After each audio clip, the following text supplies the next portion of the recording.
안녕하세요. 단방 주식 클래스의 진한 K입니다. 네, 오늘은 9월 13일이고요. 네, 오늘 이제 자본시장법 위반 관련된 이윤열, 이유석, 및 여러 코롱생명과 코롱티슈진 관련 법정에 다녀온 후기를 말씀드리도록 하겠습니다. 이제 그 전에 이제 시장을 잠깐 볼 건데요. 오늘 제가 이제 조금 늦게 일어났죠. 네, 늦게 일어나서 9시 법정을 출석을 해야 되는데, 그래서 늦게 일어나서 이제 부랴부랴 이제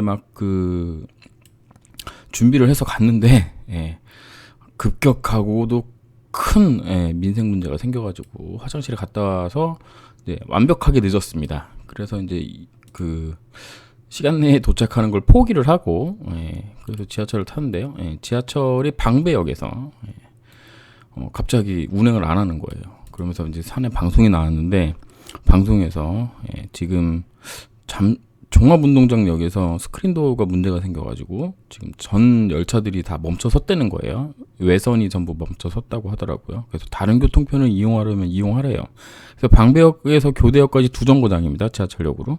그래서 당연히 버스가 다닐 줄 알고 당당하게 내렸죠. 내려서 올라갔더니 백석대학교가 있더라고요. 그래서 백석예술대학교가 여기 있구나. 그리고는 버스 노선을 찾아보는데 버스가 한 개도 없는 거야. 그리고 결국엔 다시 방배역에 왔더니 서 있어야 할 지하철은 없고 이미 지하철은 떠났더라고요. 그래서 망했다 그래가지고 결국에는 1시간 가까이 늦게 법정에 도착을 했습니다. 그래서 이제 얘기를 이제 들었는데, 이제 그동안 이제 그 1시간 동안 이제 주식시장을 계속 봤는데 오늘 주식시장이 좀 무너지더라고요. 일단 코스피는 제가 말씀드렸다시피 코스닥보다는 좀 강한 상황입니다. 그 이유는 여러 가지가 있는데, 코스닥이 그 전에 약간 좀 오버슈팅하는 식으로 좀 많이 올랐던 부분도 있고 해서 그동안 이제 오르지 못했거나 그다음에 급격하게 떨어졌던 코스피 종목들이 좀 받치는 형국이 됐는데요.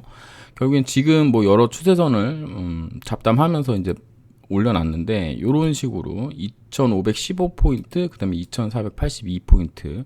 지금 현재 모습으로는, 요 추세대 안에서 이제 와리가리를 좀 할 가능성이 있는데, 어디선가 이제 반등을 좀 해줘야 되기는 하는 상황입니다. 일단 기본적으로는 21선이, 지금 21선이 요렇게 지금 깨질 폼이거든요. 지금 이거 21선 N자 파동입니다. 다행히 61선과 21선 사이에서 5일선 쌍봉 모습은 안 나왔기 때문에 속도가 엄청 빠르게 떨어질 것 같지는 않지만, 하지만 이런 포지션도 되게 안 좋은 흐름이긴 해요. 이렇게 21선 이런 식으로 N자로 빠지는 거기 때문에 빠지더라도 5일선이 이렇게 떨어지잖아요. 그럼 5일선이 결국엔 이렇게 떨어져야지 21선이 여기서 이제 가파르게 이렇게 떨어지거든요. 그러니까 한 번은 들어줄 텐데 지금 이 자리보다는 조금 더 내려와서 한번 들어줄 것 같은 그런 흐름입니다. 그래서 시장은 지금 완연한 하락세에 있다라는 거를 우리가 좀 인정해야 된다. 이렇게 볼 수 있겠고요. 그 다음에 코스닥을 보도록 할게요. 코스닥을 보게 되면 코스닥은 이렇게 볼 수 있습니다. 이렇게 지금 상단 추세선 이어보면 여기 지금 두들겨 맞고 내려오는 중인데, 내려오는 속도가 생각보다 조금 빠르죠. 생각보다 조금 빠릅니다. 그 부분이 조금 이제 긴장되는 상황인 거죠. 요렇게 왜 안 내려가고 이런 식으로 또 추세대를 그려볼 수 있겠죠. 이렇게 보게 되면 지금 이렇게 지지해줄 만한 데가 없어요, 지금. 지지해줄 만한 추세선이 지금 현재 나와 있지 않은 상황입니다. 그러니까 요 상승은 이 추세대 안으로 들어와서 여기 한번 왔고 깬 다음에 새로운 추세선을 만들고, 그 위에 있던 추세선이 이제 저항 구간이 됐고, 그 밑에가 이제 지지 구간이 되면서 이렇게 해서 이 안에서 이렇게 놀면서 올라왔다가 여기를 톡 깨면서 새로운 추세대가 이렇게 이렇게 생긴 거죠, 결국에는. 이렇게 볼 수 있겠죠. 이런 식으로 여기 기준으로 이런 식으로. 그래서 지금 원래는 이 추세랑 이 추세가 중요했는데, 지금 추세대 하나가 생기면서 이게 이제 넓어지기 시작한 겁니다. 지금 변동폭이 이제 넓어지는 건데, 여기 이제 톡 깨면은 조금 안 좋은 상황이 될 수 있겠죠. 지금 그런 상황입니다. 뭐 제가 이제 매번 이제 말씀드렸던 부분이기는 하지만 이게 결국에는 21선을 요렇게 놔두고 이제 요렇게 깬 흐름이어서 21선이 이렇게 또 N자 파동이 되는 거거든요. 그 5일선 이렇게 내려온단 말이에요. 5일선 이렇게 내려오다가 이렇게 또 한번 들어줬다 깨야 돼요. 그러니까는 단기적으로는 한번 들어줄 걸 생각하고 주식을 매수할 수 있겠지만 기본적으로 추세는 하락 추세로 갈 가능성이 높은 모습이기 때문에 굳이 무리는 하지 않아도 된다. 이런 말씀 드리겠습니다. 그리고 나서 121선과 241선 이격이 이렇게 크기 때문에 이렇게 크잖아요. 그렇기 때문에 여기 어딘가에서 분명히 뜰 거예요. 떠서 121선 정도나 내려오는 21선 정도 쳐맞을 가능성이 높습니다. 이때는 상승폭이 좀 생각보다 클 거예요. 이제 그런 부분을 좀 노려보는 게 좋지 않겠냐. 지금 단기적으로 들어가서 뭐 노려보기에는 선수들이나 좀 할 수 있는 거고, 그 다음에 기본적으로 2차 전지나 뭐 요즘 자율주행이니 AI니 이런 거 안 들고 계신 분들은 이게 깨졌던 거에 또 깨지는 거기 때문에 이 두 배로 두들겨 맞는 거죠. 그런 상황이라고 보시면 되겠습니다. 일단 에코프로가 매번 말씀드렸다시피 지금 이제 저점 깨고 내려오는 순간이고 뭐 이제 저점이다 뭐 이런 뭐 전문가들도 한국경제에서 얘기하는 것 같던데 뭐 정확하게는 모르지만 이게 말이 안 됩니다. 기본적으로 82만 원까지는 그냥 무조건 떨어진다라고 저는 보고 있어요. 여기 고점 라인이거든요. 이게 4월 11일 날 올려놓은 고점 라인인데 여기서부터 85만 원 정도까지는 무조건 떨어진다라고 저는 보고 있습니다. 물론 이렇게 떨어졌다가 이렇게 반등할 수 있죠. 하지만 지금 제 생각은 이게 21선이 아마 61선 데드크로스를 낼 때쯤에 반등을 시작할 거라고 좀 보고 있거든요. 그러니까 여기서 지금 특별한 이슈가 없는 이상에는 올라가더라도 결국엔 61선 쳐맞을 가능성이 높고 더 가더라도 21선 쳐맞을 가능성이 높습니다. 지금 뭐 저점이냐 뭐 그런 거보다도 일단 추세적으로는 좀 하락 중이다라고 보는 게 맞습니다. 여기서 완벽하게 쌍봉을 때려놓은 상황이기 때문에 이거는 지금 하락은 막을 수 없다 이렇게 보고 있고요. 2차 전지에 또 대표적으로 가장 힘이 강했던 포스코 DX가 있습니다. 이 친구가 이제 여기서 이제 완벽하게 나 이제 그만 올라갈래요라는 모습을 이제 보인 흐름입니다. 물론 이제 5일선이 외봉 형식으로 떨어지고 있는 거여서 한 번 정도 5일선 위로 올라갔다가 이렇게 떨어지면서 5일선을 이렇게 쌍봉 모습을 만들어주면 좋겠지만 만약에 그런 모습을 안 보이고 5일선이 쭉 떨어지는 가운데 주가만 5일선을 쳤다, 뭐 윗꼬리 달고 쳤다 이런 식으로 내려오다 보면은 요런 식으로 내려오는 거죠. 그렇게 되면은 21선 바로 깰 가능성도 있다. 이렇게 보겠습니다. 그러니까 결국에는 뭐냐면 얘가 간다 안 간다를 떠나서 기본적으로 2차 전지가 무너졌다. 이렇게 보시면 되겠고요. 그 다음에 이제 여러 종목들이 있습니다. 루닛이라든가 이런 종목들이 여기서 지금 고점 신호를 나타내고 있는 상황이에요. 루닛, 뭐 뷰노, 뭐 이런 AI 진단 관련된 종목들인가요? 그런 종목들이 지금 비슷합니다. 여기에 자율주행으로 올랐던 현대오토에버가 이거 완전 고점 신호 지금 나와 있는 상황이거든요. 그래서 지금 시장을 주도하는 종목들이 다 깨져나가고 있다. 이건 뭐 여러 가지 이유가 있을 수도 있는데 뭐 10억 이상 뭐 대주주 요건이 또 연말 오면서 또 가시화가 될 거고 이거에 지금 이제 오를 만큼 올랐다라는 거죠. 뭐 12만 원 하던 게 2배 가까이 올랐기 때문에 근데 뭐 에코프로 같은 경우 17배 막 이렇게 올랐잖아요. 그래서 지금 현재 빠지는 중이다라고 보면 되고 이렇게 생각하면은 결국 코스닥을 올리려면 코스닥의 시가총액 큰 종목들이 올라가야 되는데 지금 그러기가 이제 힘들다는 걸 우리가 알 수 있죠. 이렇게 보시면 여기서 금융지도 에코프로가 금융으로 잡히는데 왜 금융으로 잡히는지 모르겠습니다. 얘가 지금 시가총액이 이만큼을 5.55%를 차지하는데 얘가 지금 안 가는 상황인 거고 반도체 HSP 얘도 지금 이렇게 쌍봉 맞고 지금 떨어지는 중이고요. 그 다음에 얘가 똑같고요. 보로노이 얘도 잘 올랐던 종목인데 여기서 쌍봉 맞고 떨어지고 있는 중이잖아요. 그러니까 지금 코스닥이 매우 안 좋다. 그러니까 주식 매매하기가 되게 어려운 상황이고 이걸 또 나타나는 게 뭐냐면 제가 뭐 이것저것 콘텐츠를 만들어 보려고 별짓을 다 하고 있는데 잘 안 되고 있습니다. 제 채널은 코롱생명과 코롱티슈진 인보사에 특화되어 있는 채널이잖아요. 그래서 다른 거 하면은 조회수가 잘 안 나와. 그래도 이제 뭐 이것저것 해본 적이 있는데, 제가 이제 맨날 이제 요거를 정리를 합니다. 매일매일 정리를 하는데, 9월 11일까지는 이게 기준이 9%였어요. 예, 9%였습니다. 그래서 8일 날도 그렇고 보면은 9.4% 뭐 요런 종목들 중에서 이제 좀 이유 있는 종목들을 여기가 이제 맨날 정리를 해주는데, 어제부터 8% 종목이 나오기 시작했습니다. 8%대 종목들이. 오늘도 8%대 종목이 나온 것 같아요. 이게 별로 안 좋다는 얘기인 거거든요. 그러니까는 가령 우리가 이제 코스닥 지수를 다시 보고, 이거를 찾아내긴 좀 어려울 수도 있는데요. 예, 코스닥 지수 여기 뭐 한 4월 26일이라고 볼까요? 4월 26일.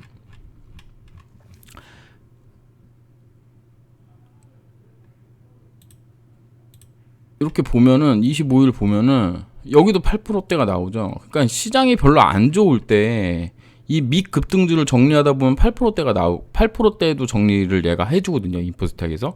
그 얘기는 지금 시장이 약세로 돌아섰다는 얘기를, 저는 이제 그렇게 받아들이고 있습니다. 그래서 지금 이틀 연속 그게 나왔다는 얘기는 한동안 또 지수가 별로 안 좋을 수 있다. 이렇게 볼 수 있겠습니다. 네, 지수 얘기는 이 정도만 하고, 그래서 올라오는 동안 물량을 잘 줄여서 현금을 가지고 있다면 조금 타이밍을 기다려야 된다. 이렇게 생각을 하고 있습니다. 그리고 이제 오늘 법정 얘기를 말씀드릴게요. 법정 재판 말씀을 드리면, 오늘 이제 노문종 코롱 티슈진 사장님 증인 신문이 있었습니다. 증인신문이 있었고, 이제 그 전후 관계가 이제 명확하게 되는 것 같아요. 2017년도 3월 정도에 논자로부터 핵형 변화에 대한 검사지가 옵니다. 그러니까 이게 왜 오냐면은 논자가 내가 이거를 생산할 수 있는지를 확인하는 거고, 생산된 그 세포가 단일 세포이냐. 왜냐면 이게 그 단일 세포여야지 앞으로 이제 계속 생산을 할 수 있는 거니까. 그러니까 논자는 인보사만 생산하는 게 아니라 여러 세포들을 같이 생산하잖아요. 그러니까 그게 이제 뭐 오염이 된다거나 이렇게 문제가 생기지 않는 거를 이제 확인하기 위해서 핵형 변화 검사를 했고요. 근데 이 핵형이 이제 변화되는 게 나온 거예요. 그러니까 론자가 이제 깜짝 놀란 겁니다. 론자가, 야, 이거 핵형이 불안정해. 이거 무슨 일이야? 라고 이제 회사 측에다가 문의를 하게 되고, 이게 이제 즉각적으로 이범섭하고 노문종님한테 보고가 됐고, 이거 2005년에도 해봤는데 2005년에도 봤을 때 핵형 변화가 있었어. 그러니까 걱정하지 마. 아, 그래? 요렇게 된 겁니다. 이게 왜 이렇게 되냐면, 이게 어떤 실험을 할 때 가정이라는 걸 세우잖아요. 그래서 이런 실험을 하면 결과가 이렇게 도출될 거다. 그래서 그거를 실질적으로 실험을 해가지고 결과를 도출해서 이 가정이 맞는지를 확인을 하고, 이 가정을 나오게 한 이론을 이제 증명을 하게 되는 건데, 결국에는 논자에서는 단일 세포이기 때문에 핵형 변화가 없을 거라고 이제 생각을 하고 실험을 했는데 핵형 변화가 생겨서 얘네는 깜짝 놀랐는데, 실질적으로 이제 티슈진 측에서는 핵형 변화 당연한 거니까 그래서 이제 당연하다고 얘기를 해준 겁니다. 그래서 요게 이제 잠깐 동안 이슈화가 됐고요. 이게 2017년도 3월 이야기인데, 그리고 나서 2017년도 4월 초에 바로 STR 검사 결과가 옵니다. 여기에 이제 달려있는 얘기가, 이 세포는 단일 세포다, 라고 이제 결론이 와요.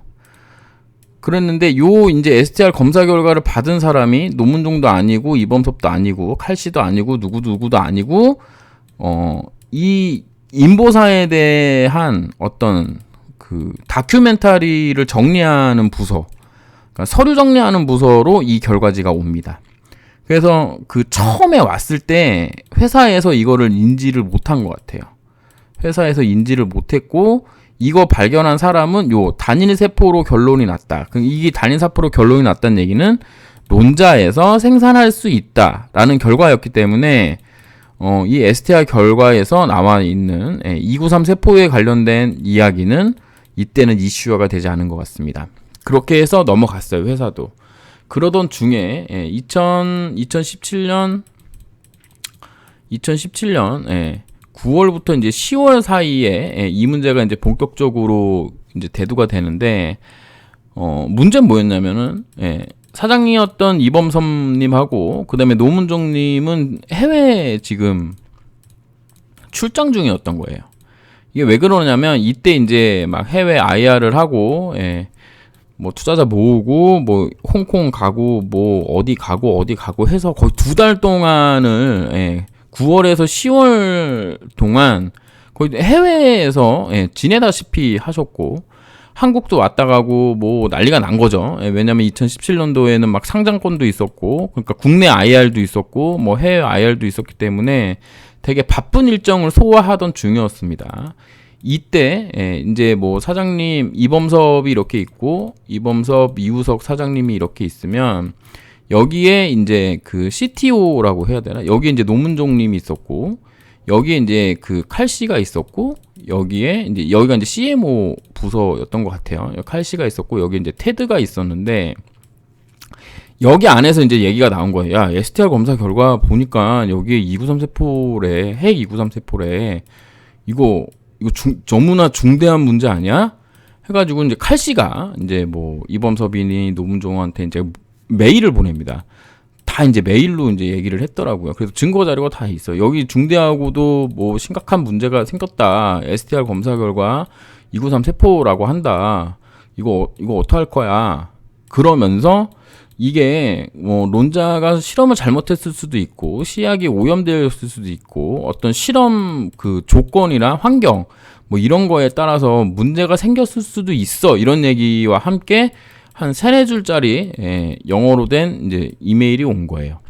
그러니까 이제 이범섭이나 이제 노문종님 같은 경우는 뭐 그러니까 이게 이제 미국이고, 여기는 이제 홍콩이나 뭐 싱가포르 뭐 이런 데였나 보더라고요. 그래서 이제 시차가 나니까 얘네는 뭐 오전 오후면 얘네는 밤이잖아요, 이쪽은. 그러니까는 이분들이 이제 밥 먹거나 저녁 식사할 때쯤이거나, 일정 다 끝내고 이제 힘들어서 저녁 식사할 때거나, 혹은 잠들기 직전에 이제 이메일이 오는 거죠.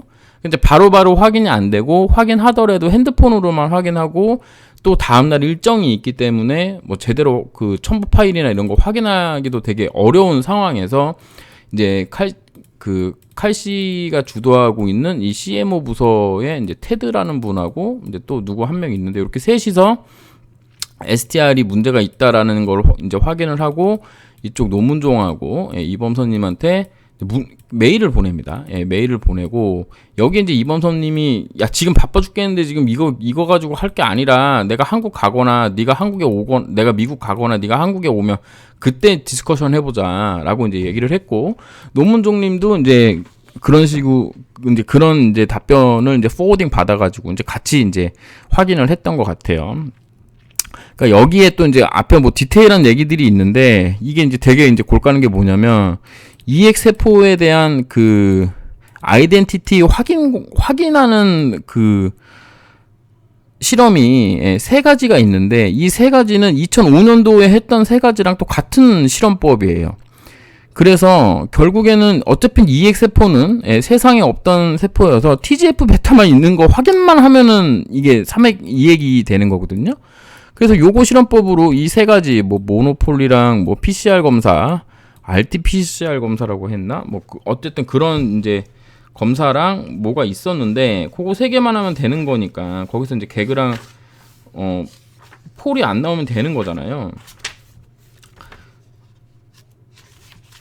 그래서 요거를 하는 건데, 이 EX 세포의 아이덴티티를 확인하는 과정에 관련돼서 다른 실험법이 있다면 그걸 다 해보자라는 얘기가 이거 이전에도 논의가 됐던 거여가지고, 노문종님 같은 경우는 이 EXF 아이덴티티를 확인하는 과정으로서의 어떤 STR 검사 요 부분에 관련된 얘기로 이제 그 정도로 인지하고 계셨고, 이범섭님도 뭐 그렇게 심각하게 받아들이지 않는 선이었던 것 같습니다. 왜냐하면 이제 그 당시에 이제 IR을 하고 바로 이제 FDA 클리니컬 홀드를 해제를 시키고 삼상 진입을 하고 한국에 이제 상장해야 되는 상황이었기 때문에 되게 바빴던 거죠. 예, 되게 바빴던 거고.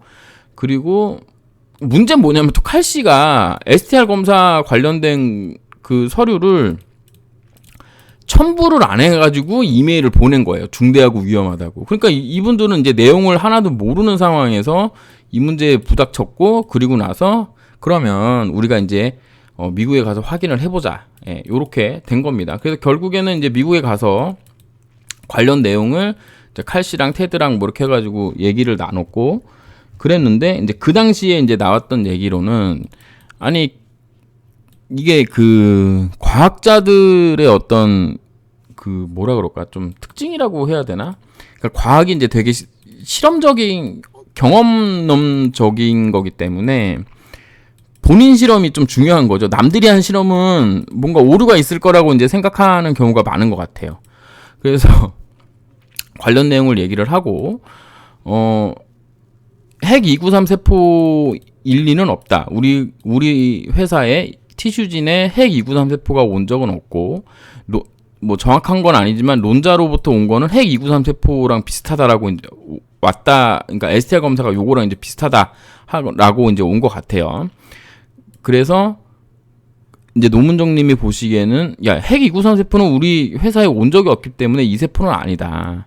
하지만 GP2 293 세포는 우리에게 왔기 때문에 만약에 그 이 얘기 연골 세포가 아니라면 GP2 293 세포일 것이다. 그럼 GP2 293 세포면 개그랑 폴이 있어야 한다. 근데 2005년 실험에도 개그랑 폴이 안 나왔고 최근까지도 발견된 적이 없다. 그러니 GP2 293 세포가 아니다. 그러니까 논자에서 실험을 잘못했을 가능성이 있다. 요렇게 이제 결론이 났고요. 이거를 하고 이제 찜찜하셨던 거지, 노문종님은. 예, 노문종님은 찜찜해가지고 관련 회사에 보관하고 있던 뭐 WBC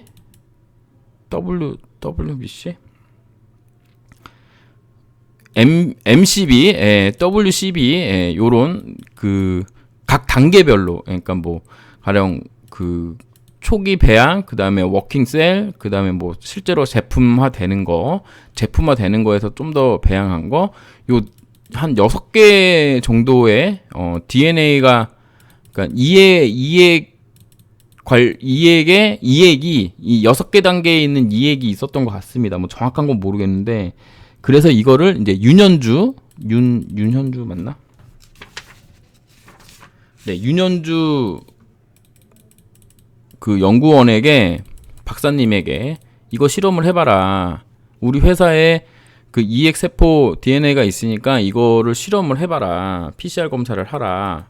라고 이제 지시를 내립니다. 그래서 윤현주님이 PCR 검사를 해요. PCR 검사를 해서 이 6개 모든 거에서 개그랑 폴이 나오지 않습니다. 그러니까 이제 노문종님은 이제 확신한 거야. 개그랑 폴이 안 나오네. GP2 293 세포 일리가 없다. 그냥 뭐 착오겠지, 뭐 이런 식으로 넘어간 거고, 그 다음에 이제 칼씨랑 뭐 테드랑 이쪽은 이제 자기네들끼리는 계속 얘기를 한 거예요. 자기네들끼리 계속 얘기를 했는데 노문종님이라고는 따로 이야기를 하지 않았고, 아마 이범섭님에게는 이제 보고가 들어간 것 같은데, 이범섭님 나름대로 또 검사를 했습니다. 코오롱 생명과학 측에다가 RAPD라는 실험을 요청을 해가지고, 이게 연골세포와 같은 지문을 가지고 있는지에 대해서 이제 확인을 합니다. 여기서 이제 결과가 연골세포인 걸로 이제 나왔어요. 그래가지고, 이번 선생님도 뭐 정확한 건 아니지만, 이런 식으로 이 문제가 이제 넘어갔고, 그리고 칼씨는, 이력서에 써놓은 뭐 여기저기 유명한 대학교에서 뭐 학위 받고 박사 받고 뭐 일하고 했던 게 다 인도에서 했던 걸로 밝혀지면서 수십억에 달하는 스톡 옵션 다 토해내고 아웃됩니다. 네.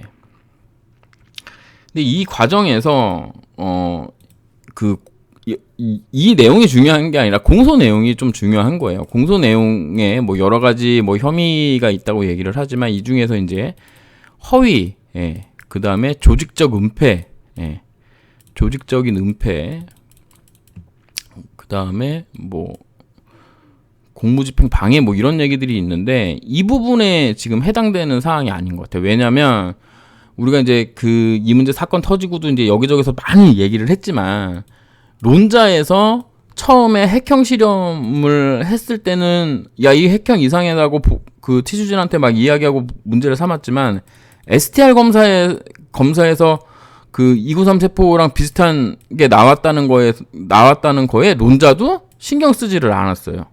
그리고 이 내용을 고스란히 MTPC에 소송 중이던 MTPC에 두 번이나 이 결과지를 보내줬거든요. 근데 MTPC도 2019년 4월 이전에는 이 부분을 알지를 못했어요. 그리고 이 관련 내용을 회사에서 전체 공유를 하고 그 내용에 관련돼서 또 실험도 한 부분이 있기 때문에 뭐 허위나 조직적인 은폐 이런 부분에서 혐의점 찾기가 조금 어려운 거 아닌가 이런 생각을 합니다. 게다가 이 당시에 이 STR 검사는 이 제약바이오 특히 신약 만드는 곳에서는 되게 생소한 어떤 실험이었던 것 같아요. 예. 그래서 결국에는 2018년도에 이제 론자랑 계약을 하면서 그 FDA에서 뭐 요청한 게 있었는지 뭐 어쨌는지 모르지만 이때 이제 STR 검사를 넣기로 이제 결정을 합니다. 무슨 얘기냐면 FDA에서 니네 이거 대량 생산할 때 식별 인식할 수 있는 아이덴티티 에세이를 잘 써서 낼 수 있는 뭐 이런저런 거를 가져와 그랬더니 이제 거기에 이제 STR 검사 하나도 이제 함께 넣어서 하는 걸로 해서 이게 결국에는 2019년도에 이제 판별이 난 거예요. 그러면 이제 어떤 식으로 진행이 됐냐? 론자에서 STR 검사를 해서 문제가 이제 나왔습니다. 293 세포래 라고 나오니까 회사가 이제 깜짝 놀란 거죠. 회사가 깜짝 놀라서 이제 대책회의 TF를 결성을 해가지고 어떤 식으로 처리를 하냐면 2005년도에 실험했던 그 방식 그대로 PCR 검사를 다시 합니다. 그 다음에 외부 업체에 STR 검사를 다시 의뢰를 해요. 외부 업체에서 293 세포인 게 나왔고 2005년도 실험 그대로 방식으로 PCR 검사를 했더니 개그랑 폴이 안 나온 거예요. 그러니까 이제 회사 측에서는 이제 난리가 난 거죠. 아니 STR 검사를 두 번이나 했는데 여기서 293 세포라고 나왔는데 왜 PCR 검사에서는 문제가 그러니까 개그랑 폴이 왜 안 나오냐. 그래서 여기서 그러니까 이거 이제 한 번 증폭한 거거든요. 유전자를 이제 증폭하는 건데 여기서 이제 두 번 증폭하는 네스티 PCR 검사를 하게 됩니다. 그러더니 여기서 이제 나온 거예요. 여기서 이제 개그랑 폴이 나온 거예요. 그래서 결국엔 이 문제 모두를 FDA에 보고를 했고 FDA에서 뭐 이런저런 이제 숙제를 내줘가지고 결국에는 2020년도에 이제 풀려가지고 지금 현재 임상이 순환 중이다라고 하는 얘기까지 들었습니다. 여기서 뭐 회사에서 조직적으로 은폐했고 이익이 문제가 있다 생각해가지고 뭐 회사에서 막 다 뭐 막고 했다고 얘기를 하는데 그 노문종 지금은 사장님이죠. 사장님께서 윤현주님에게 중간에 이제 PCR 검사를 하라고 했잖아요. 예. 이분이 직접적으로 이제 2005년부터 있었던 건 아니지만 실제로 이액에 대해서 PCR 검사를 직접 해보신 분이고 그때 개그랑 폴이 안 나왔기 때문에 이분은 이제 정확하게 이액 세포가 어떤 건지에 대해서 이 당시에 개그랑 폴이 안 나온 이 당시에 이제 확정하고 있었겠죠. 그래서 이분이 이 실험이 2017년 한 10월에서 11월경에 있었는데 뭐 정확한 날짜는 기억이 안 납니다. 6개월 있다가 윤현주님 어머님에게 인보사를 맞춰요. 그래서 이거 관련된 그 진단서라 그래야 되나? 이거를 이제 검찰에다 증거로 제출했다고 하더라고요. 거기에 이제 오늘 이제 그 내용이 이제 조금 나오는데 거기에 무릎 이상 없음 이렇게 써 있더라고. 어쨌든 그건 좀 기분이 좋았습니다. 예, 어쨌든 그래가지고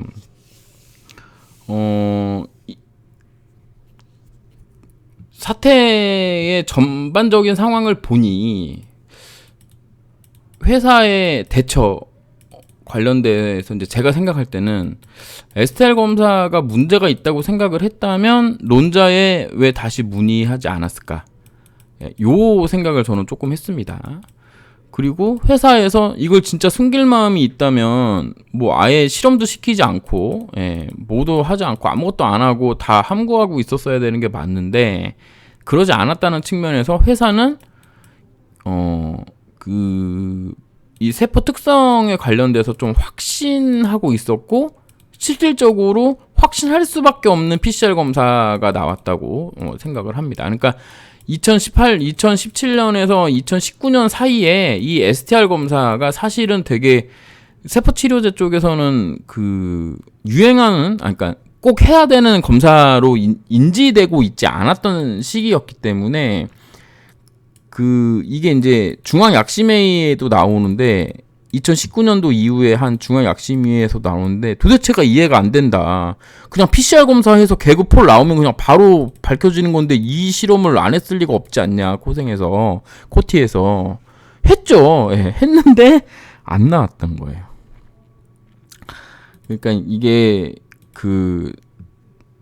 과학자들이 하는 실험이라는 게 생각보다 되게 어려운 거구나라는 생각을 좀 하게 됐습니다. 개인적으로는. 그러니까 이게 진짜냐 아니냐를 밝혀내는 데까지 좀 어려움이 있는 것 같아요. 결국에는 2005년도에 한 PCR 검사 상하고 2019년도에 PCR 검사 한 결과가 개그폴이 안 나오는 걸로 됐는데 이거보다 민감한 네스티 PCR 검사를 또 했더니 여기서 나왔다는 얘기니까 결국에는 회사 입장에서도 조금 어처구니가 없는 상황이 되지 않았나 이렇게 보겠습니다.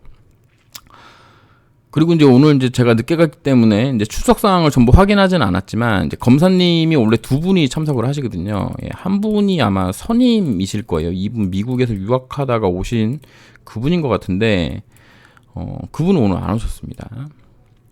그러니까 이게 안 올 수 있는 건가? 이런 생각을 좀 했어요. 이게 진짜로 검찰에서 좀 뭔가 좀 검찰에서 뭔가 대기업 그래도 그룹 총수잖아요. 그룹 총수셨던 분에 대한 어떤 재판인데 이분을 만약에 잡아 넣을 강력한 의지가 있다면 좀 더 성이 있어야 되는 거 아닌가라는 좀 생각을 개인적으로는 했습니다. 그에 반해 이제 우리 변호사 측, 저는 이제 그분 이제 몇 번 봤는데 오늘 하신 분은 이제 좀 마르시고 안경 끼신 분이었는데 그분하고 아마 김현장인지 어딘지는 잘 모르겠지만 이 재판에 변호사님들이 엄청 많아요. 엄청 많은데 그분의 이제 두 분이서 가끔 의견 제시 한 3분 정도가 의견 제시를 가끔 하거든요, 판사님한테. 근데 그 중에서 이제 가끔 어디선가 막 나타나셔가지고 이렇게 번뜩이는 말씀하시던 그분이 오늘 했는데 깔끔하게 질의응답을 한 것 같습니다. 그래서 어떻게 될지는 잘 모르지만 지금 현재 상황 돌아가는 걸 보면은 회사는 나름으로 검증을 하고 있었던 거예요. 나름으로 RAPD 검사가 저는 잘 뭔진 모르지만 이거 검사를 같이 했고 그 다음에 PCR 검사를 또 다시 회사 내에서 또 알아서 했고 이 결과상으로 이구산 세포는 아니다라고 이제 확증을 했고 이구산 세포가 아니면 이제 연골 세포니까 요렇게 이제 회사 내부에서는 이렇게 알고 있었고 밖에서 보기에는 충분히 의심할 수 있는 상황이지만 이게 돌아다녀 이게 서로 공유했던 메일을 보게 되면 막 코생 측도 같이 합류해서 이 문제에 대해서 논의해보자.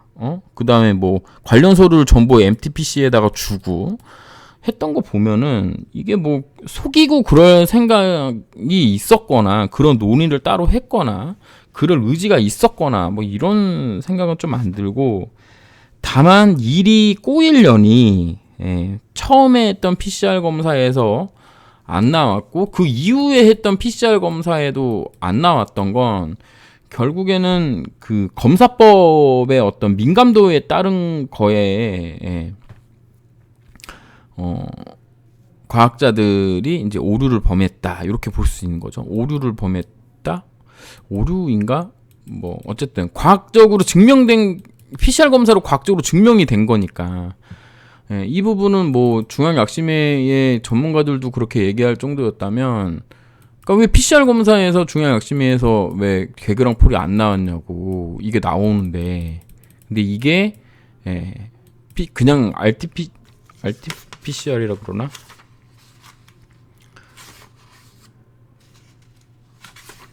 네, RT-PCR이 아니라 네스티 PCR로 했을 때 나오는 거니까 뭐 일이 되려니 이제 이렇게밖에 안 됐다라고 볼 수 있겠습니다.